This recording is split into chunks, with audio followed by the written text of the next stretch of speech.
بسم اللہ الرحمن الرحیم اتی امر اللہ فلا تستعجلوا سبحانہ وتعالی عما یشرکون۔ شروع کرتا ہوں اللہ کے نام سے جو بڑا مہربان نہایت رحم والا ہے۔ یہ سورہ سورۃ النحل ہے، مکی ہے۔ اس کے اندر 128 آیتیں ہیں اور 6 رکوع ہے اور 17 رکوع ہے۔ اللہ رب العزت نے اس سورے کا نام سورۃ النحل دیا۔ نحل کے معنی آتے ہیں شہد کی مکھی کے۔ اور اسی سورے کی آیت نمبر 60 میں 60 میں اللہ نے شہد کی مکھی کی تفصیل بیان فرمائی کہ اس مکھی سے اللہ تعالیٰ نے انسانوں کو کیا فائدے پہنچا رہے ہیں اور مخلوقات کو اللہ نے انسانوں کے فائدے اور خدمت میں کس طرح لگایا، اس کی تفصیل اللہ نے اس میں اسی صورت میں بتائی۔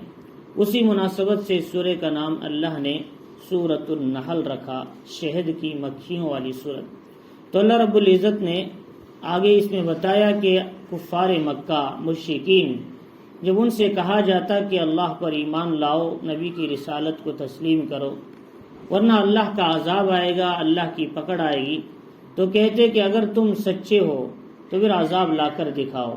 وہ اللہ کے عذاب کا انتظار کرتے اور اسے طلب کرتے۔ ان کان ھذا ھو الحق من عندک فامطر علینا حجارۃ من السماء، اگر یہ حق ہے آپ کی طرف سے تو ہم پر آسمان سے پتھروں کی بارش برسائے یا ہم پر عذاب لے کر آئے، ائتنا بعذاب علیم۔ تو اللہ رب العزت نے فرمایا کہ عذاب آئے گا، یہ بولنے کے بجائے اللہ نے ماضی کا لفظ استعمال کیا، عذاب آ گیا، یعنی جو چیز آنے والی، قیامت ہو یا عذاب ہو، اللہ کی پکڑ جو آنے والی ہے لیکن وہ یقینی ہے کہ جیسے آ چکی ہے، جیسے ماضی میں کوئی چیز آ چکی ہوتی وہ یقینی ہے، بالکل اسی طرح یہ چیز بھی آ چکی ہے۔ اللہ رب العزت نے فرمایا کہ اتی امر اللہ فلا تستعجلوا، اللہ کا حکم آ چکا، فلا تستعجلوا، کہ اللہ کا عذاب کہ تم اس میں جلدی مت کرو، بلکہ اللہ کا عذاب تو قریب آنے والا ہے، اللہ کہنے آ چکا ہے۔ جیسا کہ عرب والوں نے طلب کیا تو اللہ نے بدر کے اندر سب کو اپنے عذاب کے لپیٹ میں لے لیا۔ اللہ رب العزت نے فرمایا سبحانہ، اللہ کی ذات پاک ہے، وہ تعالی اور بلند ہے، اما یشرکون، اس سے جو لوگ شریک ٹھہراتے ہیں اپنے اس کی ذات میں، اس کی صفات میں، اس کے چیزوں میں اور اس کی قدرت میں جو دوسروں کو بھی شریک ٹھہراتی ہیں، اللہ ان سب سے بلند ہے، اللہ ان سب سے پاک ہے، اللہ کے کسی اسباب کے محتاج نہیں ہیں۔ اللہ رب العزت نے بتایا ینزل الملائکۃ بالروح من امرہ، اللہ فرشتوں کو اپنے حکم سے کیا ہے وحی دے کر اتارتے ہیں اپنے بندوں میں سے جس پر چاہے۔ اللہ جس پر چاہتے ہیں اتارتے ہیں، ان کو نبی منتخب کرتے ہیں۔ ایسا نہیں کہ ہر آدمی کیا ہے چاہے کہ مجھ پر بھی وحی نازل ہو جائے، ایسا نہیں ہو سکتا۔ اللہ جسے پسند کرتے ہیں ان کو نبی بنا کر، ان کو نبوت والی ذمہ داری دے کر ان پر وحی کو نازل فرماتے ہیں۔ اور اس کے بعد اللہ نے فرمایا کہ دیکھو انذروا، ان کی ذمہ داری کیا ہے کہ وہ ڈرائیں کہ اللہ کے سوا کوئی معبود نہیں، یعنی ان کو بتائیں کہ اللہ کے سوا کوئی معبود نہیں، عبادت اسی کی کرنی، اور جس کی عبادت کرتے ہیں جو خدا ہے، جس کو ہم رب مانتے ہیں، ذمہ داری یہ ہے کہ ہم اسی سے ڈرا کریں، اسی سے ڈر کر زندگی گزاریں۔ جو غلام اپنے آقا کو آقا سمجھتا ہے تو اس سے ڈرتا ہے، جو بندے اللہ کو اپنا رب سمجھتے ہیں وہ ڈرتے ہیں۔ تو اللہ رب العزت نے فرمایا کہ دیکھو جو لوگ اللہ سے ڈرتے ہیں وہ یقیناً ان کا ایمان بھی مضبوط ہے، جو لوگ نہیں ڈرتے ان کا ایمان بھی کمزور ہے، کیونکہ ڈرنے کی علامت یہ ہے کہ ان کے اندر ایمان کی کیفیت ہے، اور جن کے اندر ایمان کی کیفیت نہیں وہ ڈرتے نہیں ہیں۔ اللہ سمجھانا چاہ رہے خلق اللہ السماوات والارض بالحق، اللہ نے آسمان زمین کو حق کے ساتھ پیدا کیا۔ لوگ سمجھتے ہیں کہ دنیا کا نظام اللہ نے ایسے چپکے ہی چلا دیا، بلکہ دنیا کا نظام چلانے میں اللہ تعالیٰ یہ مقصد رکھا کہ انسان اس دنیا میں آ کر 60-70 سال زندگی گزارے، یہ دیکھیں کہ ان میں کون اپنے رب کی اطاعت کرتا ہے۔ لہذا اس امتحان کے لیے اللہ نے دنیا میں یہ نظام بنایا آسمان زمین کا، کائنات کا، کہ تاکہ انسان کو آزمائے اور دیکھے کہ کون اپنے رب کی اطاعت کرتا ہے۔ اللہ رب العزت نے فرمایا تبارک الذی بیدہ الملک وهو علی کل شیء قدیر الذی خلق الموت والحیات لیبلوکم ایکم احسن عملا، موت اور حیات کا نظام کیوں چلایا؟ تاکہ تم میں کون سب سے اچھا عمل کرنے والا ہے۔ اللہ رب العزت نے فرمایا کہ ہم نے اس لیے زمین آسمان کو بیکار نہیں بنایا۔ تعالی عما یشرکون، اللہ بلند ہیں اس سے جو باوجود اتنی اللہ کی قدرت کے جاننے کے پھر بھی اللہ کے ساتھ شریک ٹھہراتے ہیں اور اللہ کے ساتھ کسی اور سے ہونے کا یقین کرتے ہیں اور ان کو خدا سمجھتے ہیں۔ اللہ تعالیٰ نے پھر انسان کو سمجھایا، خلق الانسان من نطفۃ فاذا هو خصیم مبین، انسان نطفے سے پیدا ہوا اور وہ بہت ہی کھلا جھگڑالو بن گیا۔ انسان جو پیدا ہوا ہے بے جان قطرے سے، ناپاک قطرے سے ہم نے اسے پیدا کیا، اسے آنکھ، کان، ناک، دل و دماغ تمام اعضاء ٹھیک صحیح سالم بنا کر پیدا کیا، لیکن جب وہ دنیا میں آتا ہے، پروان چڑھتا ہے، جوان ہو جاتا ہے، تو پھر وہ اللہ کے بارے میں جھگڑنے لگتا ہے، کہتا اللہ کو کس نے دیکھا ہے، آخرت کس نے دیکھا، قبر کس نے دیکھا، اللہ کی قدرت میں شک کرنے لگتا ہے۔ یہ انسان کی حالت ہے۔ لہذا نضر ابن حارث نے بیسے کہا ایک مرتبہ کہ ہڈی لے کر عاص ابن وائل نے، ابی ابن خلف نے بوسیدہ ہڈی لے کر کہا اس کو کون زندہ کرے گا؟ فرمایا کہ اولم یروا ان اللہ الذی خلق السماوات والارض من نطفۃ، کیا اللہ تعالیٰ نے کہا کیا تجھے اللہ تعالیٰ نے نطفے سے پیدا نہیں کیا، اور تیرے پورے کیا ہے خاندان کو بھی اللہ تعالیٰ اٹھائے گا، تجھے بھی اٹھائے گا۔ اللہ رب العزت نے کہا کہ دیکھو انسان اللہ کی قدرت میں جھگڑنے لگتا ہے جبکہ اللہ نے اسے بے جان قطرے سے پیدا کیا۔ وَالْأَنْعَامَ خَلَقَهَا لَكُمْ، پھر انسان کو پیدا کر کے اس کے اسباب کا انتظام کیا، اس کے لیے اللہ نے جانوروں کو پیدا کیا۔ وَالْأَنْعَامَ خَلَقَهَا لَكُمْ فِيهَا دِفْءٌ، اس میں تمہیں سردی کا سامان ملتا ہے، تمہیں اس کے چمڑے سے جرکن، سٹر، گرم چیزیں اور یہ بنا لیتے ہو، اور منافع اس کے علاوہ دودھ استعمال کرتے ہو، گوشت استعمال کرتے ہو، وَمِنْهَا تَأْكُلُونَ، اس سے کھاتے ہو۔ یہ سارے فائدے کیوں انسان کے لیے اللہ نے دیے؟ انسان کو پیدا کر کے پوری دنیا کا نظام اور پوری دنیا کے فائدے نفع انسان کے لیے رکھے۔ فرمایا وَلَكُمْ فِيهَا جَمَالٌ، اور پھر اس میں تمہارے لیے خوبصورتی بھی ہے کہ تم اس پہ جب صبح میں جاتے ہو سوار ہو کر، جب شام میں آتے ہو اسے چرا کر یا سوار کر کے، تو اس میں تمہارے لیے زینت نظر آتی۔ اہل عرب اونٹوں میں، گھوڑوں میں جاتے تھے، ان کے لیے فخر کی چیز ہوتی، جیسا کہ آج کوئی قیمتی گاڑی میں جائے تو اسے فخر معلوم ہوتا ہے۔ پہلے عرب کے لوگ سواریوں کو اپنا کیا ہے زینت کی چیز سمجھتے تھے، اونٹ ہے، گھوڑا ہے، اس کے خاص صفت والے جانور ہیں۔ فرمایا اس میں انسانوں کے لیے ایک جمال، خوبصورتی ہے، ایک مقام ہے۔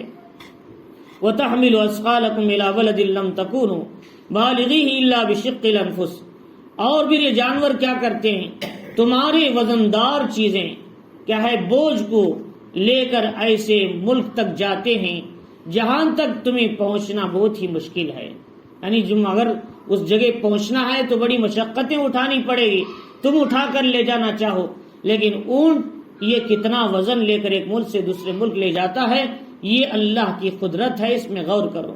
افلا ينظرون الى الابل کیف خلقت، نہیں دیکھتے اونٹ کی طرف اللہ نے کیسے پیدا کیا، ریگستان کا جہاز ہے، کتنا بھی وزن ڈالو اٹھا کر لے جاتا ہے، یہ اللہ کی قدرت ہے۔ اور فرمایا ان ربکم لرؤوف الرحیم، تمہارا پروردگار بڑا ہی مشفق، بڑا مہربان ہے۔ والخیل والبغال، اللہ نے آگے بھی سواریوں کے لیے الگ خاص جانوروں کا ذکر فرمایا، مطلب یہ ہے یہ سواری کے لیے زیادہ مناسب ہے، اور یہ ان میں سے کچھ ہے حرام کہلاتے ہیں، کچھ مکروہ ہیں۔ اللہ نے فرمایا والخیل والبغال، اور گھوڑے، والبغال خچر، والحمیر گدے، فرمایا ان جانوروں کو بھی اللہ نے پیدا کیا، کیوں؟ لترکبوها، تاکہ اس میں سوار ہو جاؤ اور اس کے ذریعے سے تم فائدہ اٹھاؤ۔ خچر اور گدے پہلے زمانے میں دوسرے ملکوں کو جانے کے لیے استعمال ہوتے تھے، اور گھوڑا یہ تو جنگی سواری ہے اور بہترین سواری ہے، تیز ترار سوار ہوتا ہے۔ لہذا اسی لیے علماء نے لکھا کہ اس میں اللہ نے ہے سواری کا ذکر فرمایا، اس لیے جانور کیا ہے سوار کے لیے ان کو کھانا نہیں چاہیے۔ لہذا ظاہر بات ہے گدھے پہلے زمانے میں کھایا کرتے تھے، خچر بھی 7 سن ہجری میں حضور صلی اللہ علیہ وسلم نے اسے حرام قرار دیا، اب گدھے کھانا اور کیا ہے خچر استعمال کرنا حرام ہے۔ ایسے ہی گھوڑے کو بھی بعض روایتوں میں حضور نے منع کیا، لیکن بعض روایتوں میں اسے کیا ہے ذبح کیا گیا، حضور کے سامنے کچھ نہیں فرمایا۔ تو دونوں طرح کی روایتیں امام مالک رحمۃ اللہ علیہ اسی وجہ سے اس گھوڑے کو حرام قرار دیتے ہیں، اس کے کھانے کو۔ امام حنیفہ رحمۃ اللہ علیہ مکروہ کہتے ہیں، لیکن جمہور علماء کا کہنا ہے گھوڑے کا گوشت کھانا جائز ہے، ذبح کر سکتے ہیں، لیکن ہم کہتے ہیں کہ اس سے 100 جنگی سواری ہے، ہتھیار اس سے کم ہو جاتے ہیں، سواری کے سامان میں کمی آ جاتی، اس لیے ذبح نہیں کرنا چاہیے۔ اس کے علاوہ دیگر بہت سے بیل ہے، گائے، اسے استعمال کر سکتے ہیں۔ اللہ رب العزت نے فرمایا پھر اس کے علاوہ گھوڑے میں زینت بھی ہے ان سواریوں کے چلنے میں، اس پر بیٹھ کر انسان زینت محسوس کرتا ہے جب گھوڑے پر چلتا ہے۔ وَيَخْلُقُ مَا لَا تَعْلَمُونَ، اللہ تمہاری سواری کے لیے، تمہاری ضرورتوں کے لیے آئندہ ایسی چیزیں پیدا کرے گا جسے تم نہیں جانتے۔ بس ہے، گاڑی ہے، موٹر ہے، ٹرین ہے، فلائٹ ہے، راکٹس ہے، جیسی چیزیں پیدا کرے گا لیکن تم اسے ابھی نہیں جانتے۔ اللہ آج سے 1500 سال پہلے آیت اتار کر کے رہے کہ 1500 سال کے بعد ایک زمانہ آئے گا وہاں ٹیکنالوجی سے چیزیں چلیں گی، وہ بھی ہماری قدرت، ہمارے دماغ، ہماری سوچ دینے سے انسان پیدا کرے گا۔ تو لہذا قرآن میں ریل اور گاڑی اور راکٹ اور فلائٹ کا بھی ذکر موجود ہے اسی آیت کے ذریعے سے۔ وَعَلَى اللَّهِ قَصْدُ السَّبِيلِ، اللہ تعالیٰ نے کہا کہ اللہ کے ذمے یہ ہے کہ سیدھا راستہ دکھانا۔ اتنی نعمتیں ذکر کرنے کے بعد اللہ کہہ رہے ہیں کہ اللہ کے ذمے سیدھا راستہ دکھانا، ان میں سے بعض ٹیڑھے راستے بھی ہیں، لہذا جو تم میں سے چاہے کہ سیدھا راستہ حاصل کریں تو اللہ تعالیٰ اسے سیدھا راستہ دکھا دیتے ہیں، لیکن جو سیدھا راستہ جانا نہیں چاہتے اللہ اس کے حال پہ اسے چھوڑ دیتے ہیں۔ ان اللہ لا یغیر ما بقوم حتی یغیر ما بانفسہم، اللہ کسی قوم کو نہیں بدلتا جب تک کہ وہ بدلنے کی فکر نہیں کرتے، اپنی اصلاح کی کوشش نہیں کرتے، اللہ ان کو ان کی حالت پہ چھوڑ دیتے ہیں۔ تو لہذا اللہ رب العزت نے بتایا کہ دیکھو کہ سیدھا راستہ یہ کہ صراط مستقیم ہے، وَأَنَّ هَٰذَا صِرَاطِي مُسْتَقِيمًا فَاتَّبِعُوهُ، حضور نے کہا کہ سیدھا راستہ جو ہدایت کا، قرآن کا، یہ سیدھا راستہ، اس کی اتباع کرو، وَلَا تَتَّبِعُوا السُّبُلَ فَتَفَرَّقَ بِكُمْ عَن سَبِيلِهِ، دیگر راستوں پہ نہ چلو وہ تمہیں سیدھے راستے سے بھٹکا دیں گے۔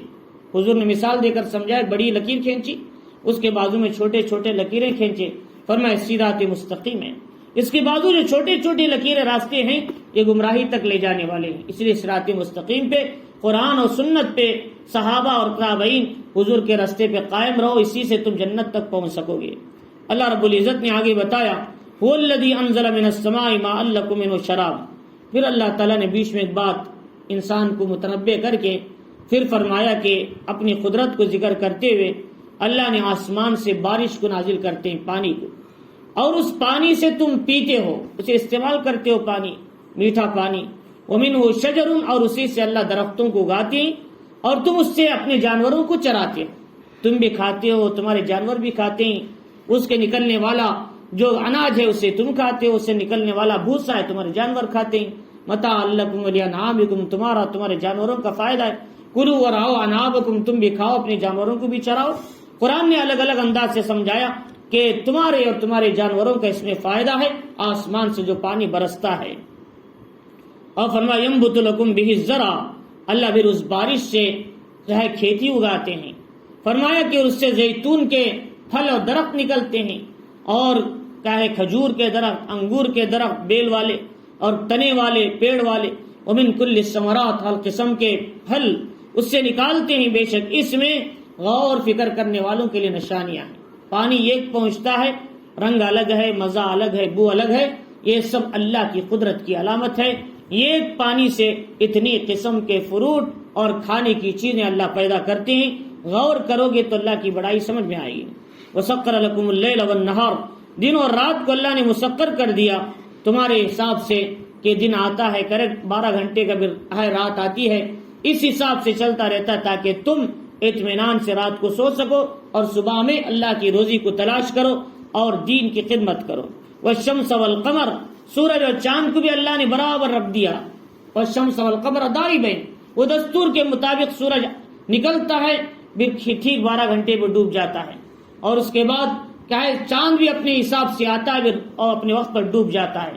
دراصل چاند ڈوبتا نہیں، بلکہ جب سورج کی روشنی کھلتی ہے تو چاند اس کی روشنی میں چھپ جاتا ہے، وہ روشنی کی وجہ سے نظر نہیں آتا، لیکن جو سورج ہے اس کا پاور زیادہ ہے، چاند کا پاور کم ہونے کی وجہ سے اس کی روشنی میں چھپ کر پورا دن اس کی روشنی اپنے اندر لیتا ہے، پھر رات میں وہی روشنی ٹھنڈی کر کے انسانوں کو کہے لائٹ کی شکل میں پہنچاتا ہے۔ یہ اللہ کی قدرت ہے۔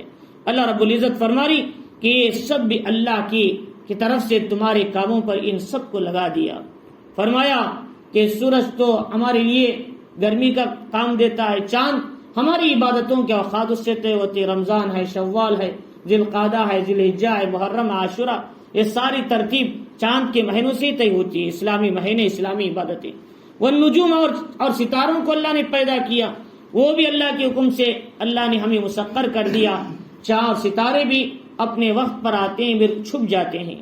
بے شک اس میں عقل رکھنے والوں کے لیے بڑی نشانیاں۔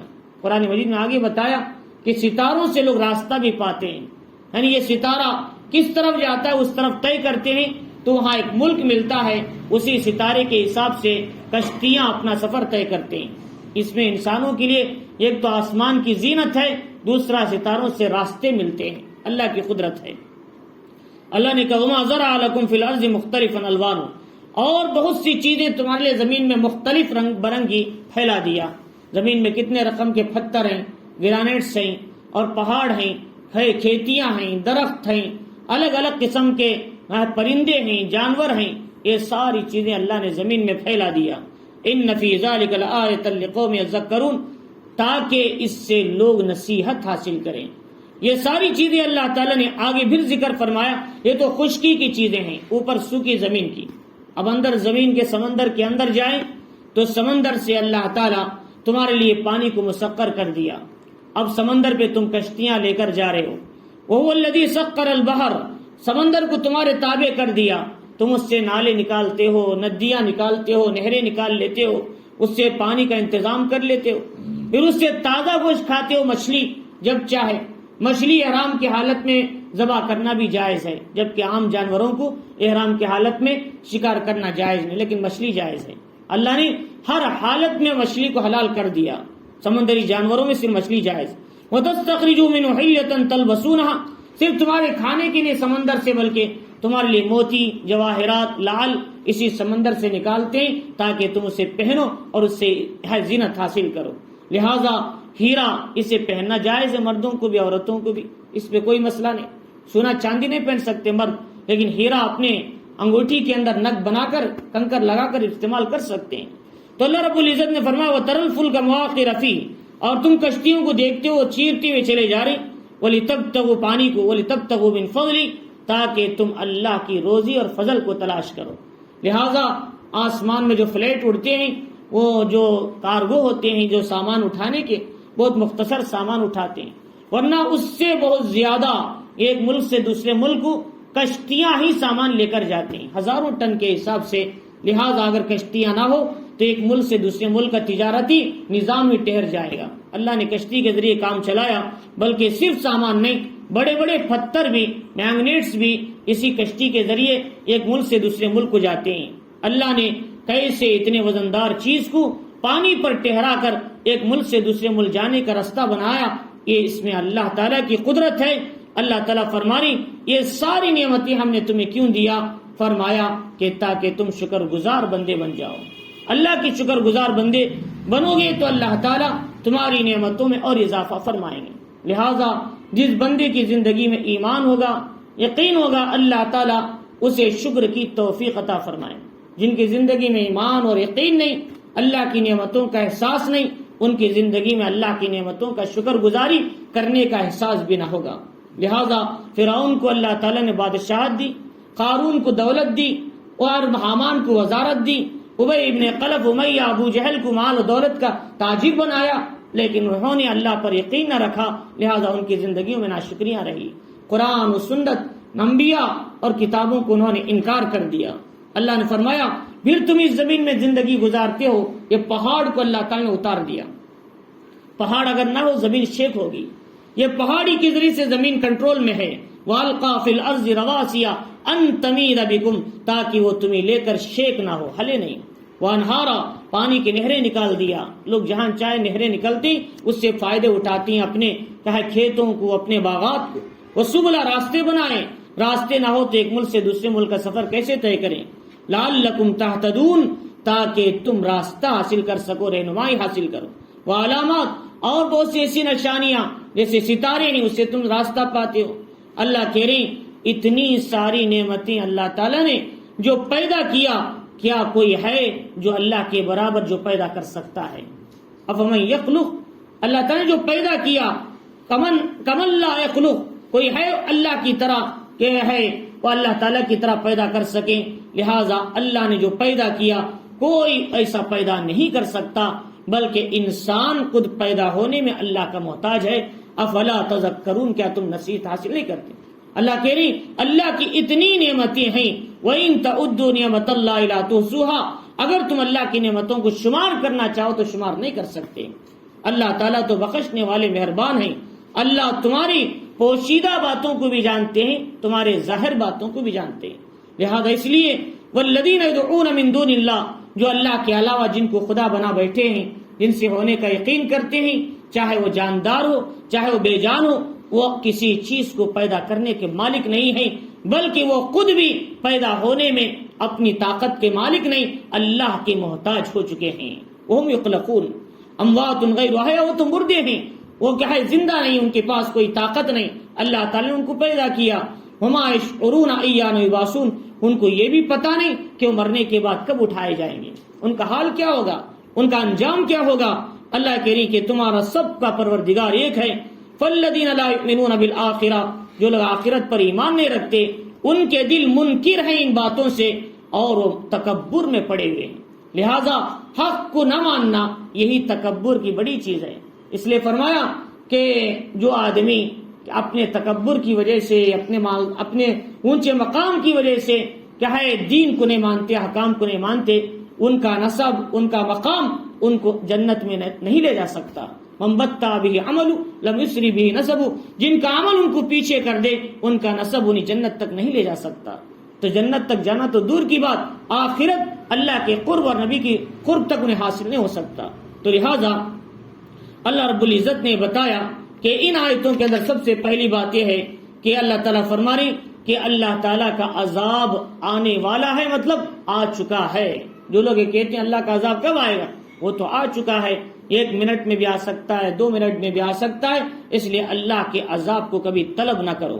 دوسری بات یہ بتائی اللہ تعالیٰ ہی ہے پروردگار ہیں، اور جب تم اسے پروردگار مانتے ہو اسے ڈرو۔